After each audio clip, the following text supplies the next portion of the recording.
Before I begin this video, I want to thank Library of America who saw my Melville review, and they sent me actually a book of my choice. I picked out their collection of Du Bois writings, and I just finished Dusk of Dawn, which is Du Bois' autobiography, as well as his kind of essay about racial theory and the importance of so many issues in Black America in the 1940s.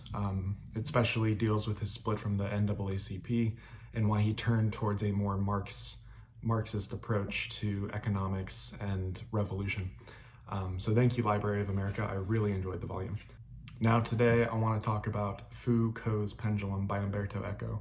Umberto Eco is one of my favorite writers. The Name of the Rose is my favorite novel, only behind Moby Dick. Many of his essay collections I've perused and loved. He's a very humorous, erudite writer. He manages to combine both the scholarly and the profound and the philosophical with the everyday and the humorous. Especially enlightening are his texts on semiotics. I remember reading The Open Work a little bit in undergrad, along with his literary criticism such as Six Walks in the Fictional Woods, all very wonderful. Right now, actually, I'm reading How to Write a Thesis by Umberto Eco because I'm writing a thesis, and I thought if there's anyone I want to learn how to do this from, it would be Umberto Eco. So Foucault's Pendulum is Umberto Eco's second novel, and it is definitely his most esoteric work I've read, and that can be a good thing or a bad thing depending on the reader. I actually don't have the book with me right now because I enjoyed it so much that I just gave it to someone I was with as soon as I finished it. So I don't have it with me, and hopefully that person is enjoying it and reading it. One of the quotes from the book that stuck with me, however, is a quotation by one of the characters where he says, "Those who know how to seek will never find," which is basically the crux of the whole novel. Have you ever wanted to know something so bad that you've spent a decade or more investigating one specific topic? I think many librarians and academics would answer somewhat yes, maybe not a decade, but they've spent more time than most people investigating hyper-specific topics. In the case of Foucault's Pendulum, we learn of a man named Casaubon, who is an Italian scholar, and he is a historian, and he wants to learn about the Templars, who were this medieval group of knights that were associated with the Crusades in the Middle Ages. And as he delves deeper into the history of the Templars, he learns that there is so much more to the history of the Templars than the surface. He gets into these esoteric conspiracy theories that the Templars are the basis of the Masons, the Masonic lodges of today. He learns that perhaps the Templars had interactions with Sufi mystics or Jewish mystics in Kabbalah. And what ends up happening is he begins working for this publishing company where they begin to realize that they could attract a large audience by working in the field of esoteric history. So all of a sudden, we have these three scholars who are spending their time mostly as a joke, studying things like Gnosticism, Kabbalah, Manichaeism, and the book really rewards the reader if they know about these things, but Umberto Eco is such a clear, lucid, and explanatory writer that he makes all of those very arcane topics accessible to the reader, regardless of whether or not they've encountered it before. Good coffee.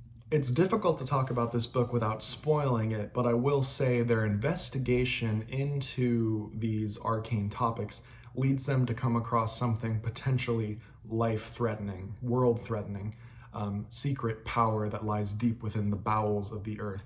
And I'll leave it at that. Interestingly, for Umberto Eco, this book is not about semiotics. It's about the occult, and it's about this theory that Umberto Eco holds that anyone who's done research will attest to, that everything is related to everything else. You can start with the Knight Templars and end up with Gnosticism, or you can start with the Knight Templars and end up with Sam Spade. So basically these three characters, these researchers, become investigators as they attempt to figure out and unravel the history of what's going on underneath the earth.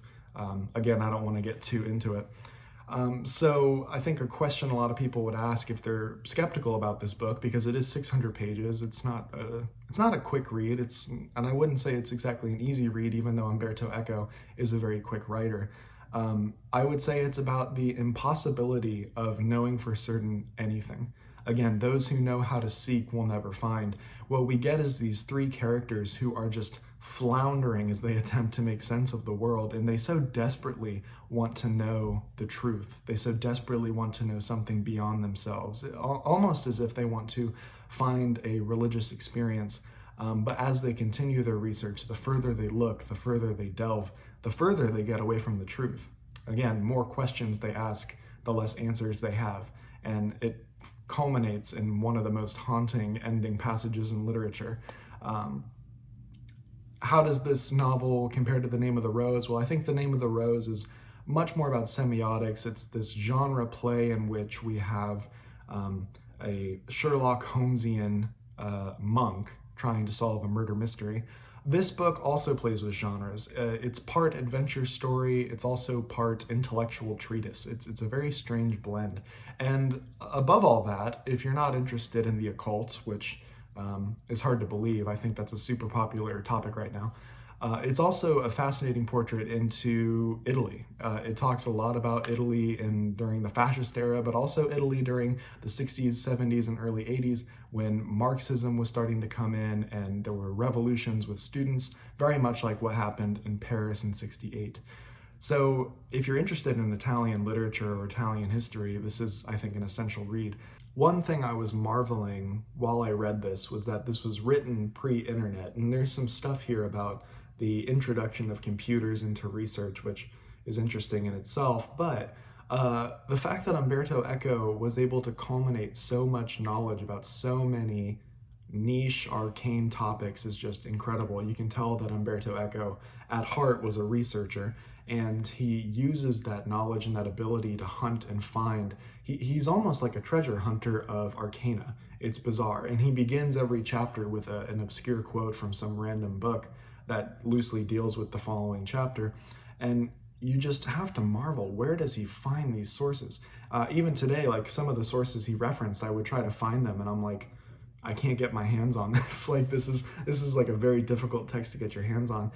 So if you also just appreciate research ability, I mean, this is a wonderful novel that demonstrates the hard work that researchers do. It makes you very proud and thankful for good librarians. I know I've had many experiences with wonderful librarians, and I marvel at their ability, and I would marvel even more at their ability if they did it all before the internet, before you could just go to Google and type in a few names and get your sources. Umberto Eco very clearly poured through libraries researching this book. And what's amazing is that even though this is a book of fiction, and even though it deals with these arcane topics that are meant to be fantastical, it's all based in reality. So all these theories about Gnosticism, Manichaeism, Kabbalah, and the book is structured after the Kabbalic tree. All of this is rooted in real theory and real ideas that real people wrote about. So it's not as if Umberto Eco is inventing history. When he talks about conspiracy theories about the Knights Templar, he's not the one making them up. There are real theories out there about the Knights Templar that connect them to the occult, and he's just borrowing them. So it's a very fun read, and it's also a very enlightening read. I learned so much about Italian history, but also about medieval occultism today. There's a passage or a chapter or section of the novel, rather, that deals with Brazilian folk religions. Very fascinating stuff. I can't recommend this book enough. I don't think it's as good, in my opinion, as Name of the Rose. That book holds a very special place in my heart. But if you're a fan of Eco or Italian literature, you really ought to delve into Foucault's Pendulum. It is a wonderful read, a very enlightening read, and ultimately a sad, haunting, tragic read. But I'll leave it at that. I hope you enjoy. Have you read Foucault's Pendulum? Have you read anything else by Eco? What do you think? Again, he's one of my favorite writers, so I just look forward to continuing to read more and more of Umberto Eco. I hope you're doing well.